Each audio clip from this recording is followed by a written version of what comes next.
A distant God makes life feel meaningless. My name is Nikki Smalls, and I am here to help you to understand the intersection between science and faith.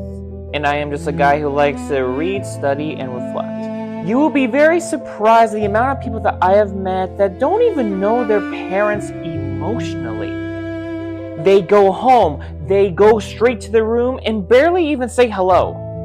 Even though they live in the same house, eat at the same table, and still feel very disconnected. Now, some kids see their parents as nothing more than providers that only pay the bills, drive them to places, and just straight up giving them what they need, but never actually build a relationship with them. Now, over time, the emotional distance creates disconnection, distrust, loneliness, and even emotional numbness.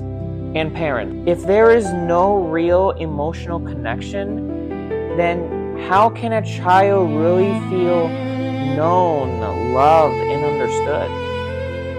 Now you're probably wondering, what does this have to do with God? Most people think that losing faith starts with someone that rejects God. But what if it actually starts much earlier? When God stops being emotionally real to you.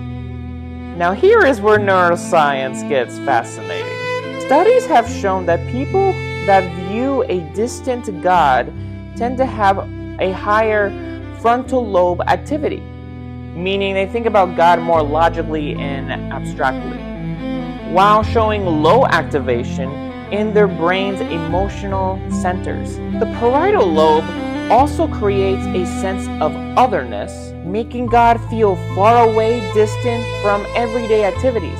And because the emotional circuits are weakly activated, the thalamus, the brain's reality-making center, gives the idea of God less emotional weight and meaning. In other words, the more distant God feels emotionally, the less real he can begin to feel neurologically.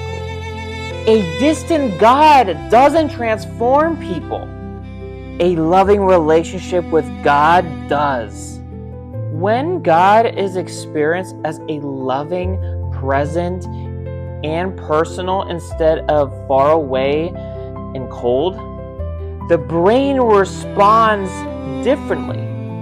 Fear decreases, emotional clarity increases. The mind becomes more calmer, more focused, and even more resilient. A benevolent God doesn't just strengthen faith, it can help to create neurological pathways for peace, love, and even emotional stability. Because the closer God feels, the more real he becomes. Now, if you want to read up more about the neuroscience of faith, prayer, and also the perception of God and how it changes your brain, then I highly recommend this book, How God Changes the Brain. It is one of the most fascinating books connecting spirituality with neuroscience. Link in the bio if you want to take a look into this book and come along with this journey with me.